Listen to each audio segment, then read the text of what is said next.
प्रमोद नारायण गवंडे, प्रमोद नारायण गवंडे.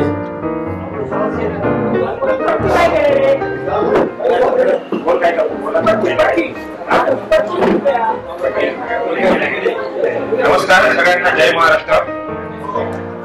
काय जास्त मला काय भाषण करते. आमच्या आठवणी सगळ्यात गंधाणे आणि सांगितलेल्या नारायण पेडणेकरने मारामारीची पट्टीचं आणि लक्षात नाही ठेवलं मी. गंधाने आठवण करून दिली ती पट्टीची आणि संदेशला मारलेली मला लागली. ते राहून दे, काय हरकत नाही. आम्ही सोडून दिलं ग्रुप काढला घेतो. त्यावेळी जसं होतंच काय म्हणजे लेडीज आणि जेंट्स सगळं वेगळं होतं. कोण बोलायची एकमेकाशी भीती होती.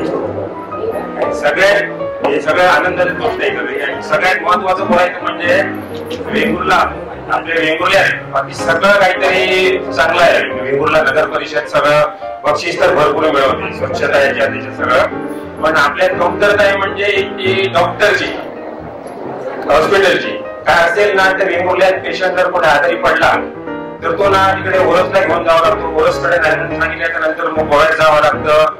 बाकी सगळं प्रथा वेगवेगळ्या एक नंबरला असतं. पण ते डॉक्टरचं एक ना ते मी सांगतो, बरेचशी माणसं डॉक्टर आहेत. आपलं शिरीष आहे, भूषण आहे, हे असे बरेचसे वरिष्ठ मंडळींनी थोडेसे नाही त्यासाठी प्रयत्न करावा. आणि हॉस्पिटलचं आणि डॉक्टरचं ते एक चांगलं वेगवेगळ्या काहीतरी करा.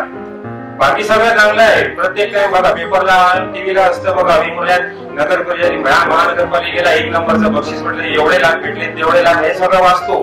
पण डॉक्टरचं बघायला गेले तर पेशंट इथे ओरस नाहीतर बांगोळी, नाहीतर तिथे औषधं पण नसतात. आता मी सांगतो या 2 दिवसात काहीतरी ते भाऊ आरोग्याचा पोरगा भाऊ त्याचा लहान भाऊ भरपूर सिरियस होता.